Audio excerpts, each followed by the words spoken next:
हम लोग आज कैलेंडर देखने वाले हैं, ठीक है। तो जैसा कि मैंने बताया था आप लोगों को शॉर्ट्स वीडियो में कि कैलेंडर जो होता है वो उसमें दो तरह के वर्ष होते हैं, एक जनरल ईयर हुआ और दूसरा लीप ईयर हुआ। तो जो सामान्य वर्ष हुआ उसमें 365 दिन होते हैं, ठीक है। और जो लीप वर्ष होता है उसमें एक दिन बढ़ जाता है, यानी 366 दिन होता है।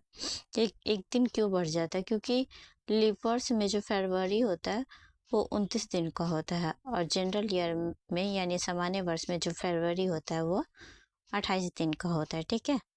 तो हम लोग कैसे पता करेंगे कि कौन सा ईयर लीप ईयर है और कौन सा जनरल ईयर है? तो समझते हैं आगे। जैसे कुछ यहाँ पे मैंने ईयर को ले रखा है, ठीक है। जैसे 1911 है,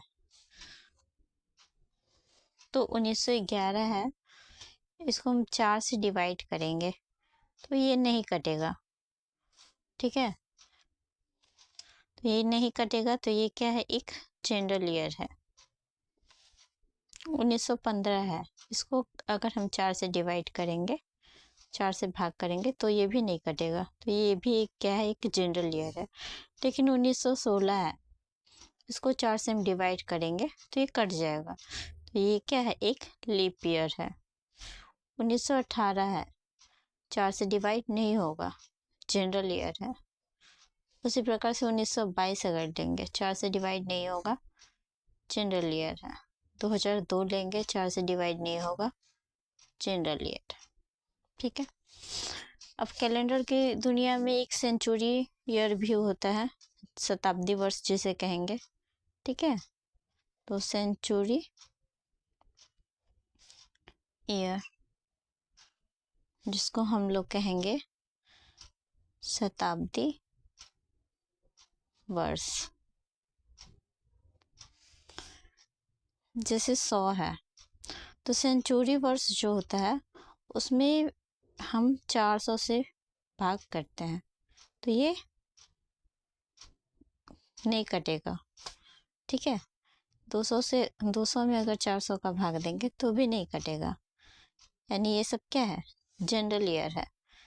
300 में अगर 400 का भाग देंगे तो नहीं कटेगा, और अगर 400 में 400 से भाग देंगे तो ये कट जाएगा, यानी ये क्या है? एक लीप ईयर है, ठीक है। तो आइए आगे और देखते हैं। यहाँ पे लिख देते हैं, ठीक है।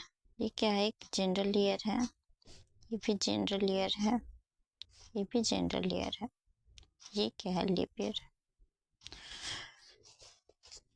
कुछ चीज़ें कैलेंडर में जानना जरूरी है, जैसे और डेज निकालना, ठीक है।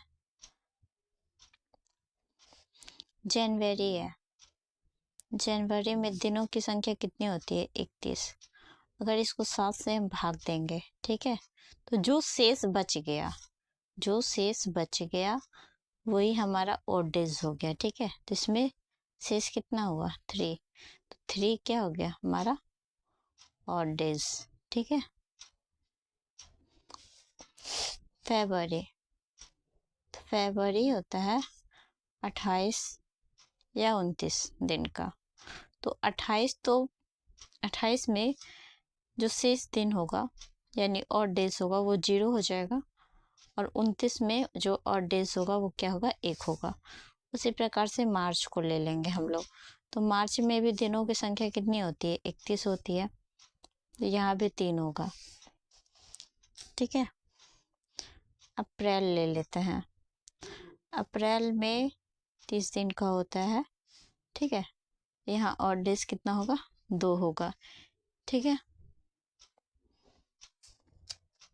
उसी तरह से मई का देखेंगे, ठीक है।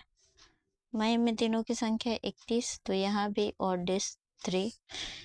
उसके बाद जून, जून 30 दिन का होता है, इसमें ऑड डेज की संख्या 2।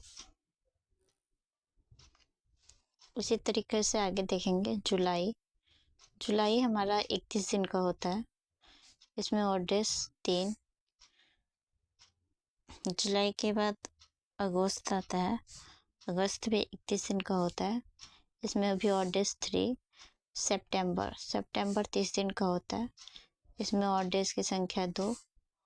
अक्टूबर, अक्टूबर 31 दिन का होता है, इसमें ऑड डेज की संख्या 3। ठीक है, उसी प्रकार से नवंबर का और दिसंबर का। ठीक है, अब जो जनरल ईयर होता है, जनरल ईयर में दिनों की संख्या कितनी होती है? 365। और इसमें ऑड डेज की संख्या कितनी होगी? 1। और जो लीप ईयर होता है, ठीक है, ऑड डेज कैसे निकालते हैं? 7 से भाग देंगे और जो शेष बच जाएगा वो, इसमें 366 दिन होते हैं, इसमें 7 से अगर भाग देंगे तो जो रिमाइंडर बच जाएगा 2। तो लीप ईयर में ऑड डेज की संख्या कितनी होती है? 2 होती है। देखेंगे ये क्वेश्चन। ठीक है, जैसे यहाँ दिया हुआ है 1 जनवरी 2023। 2023 क्या है? हमारा जनरल ईयर है, एक सामान्य वर्ष है, क्योंकि 4 से ये भाग नहीं जाएगा और सैटरडे है। ठीक है, और उसी ईयर का अंतिम दिन यानी 31 दिसंबर 2023 कौन सा दिन होगा? तो जब जनरल ईयर की बात आती है तो जो साल का पहला दिन होता है वही साल का अंतिम दिन भी होता है। तो इसका भी आंसर जो होगा वो क्या होगा? वो सैटरडे होगा। ठीक है, क्यों होगा? क्योंकि जो साल का पहला दिन होता है वही साल का अंतिम दिन होता है। ऐसा होता है सामान्य वर्ष में।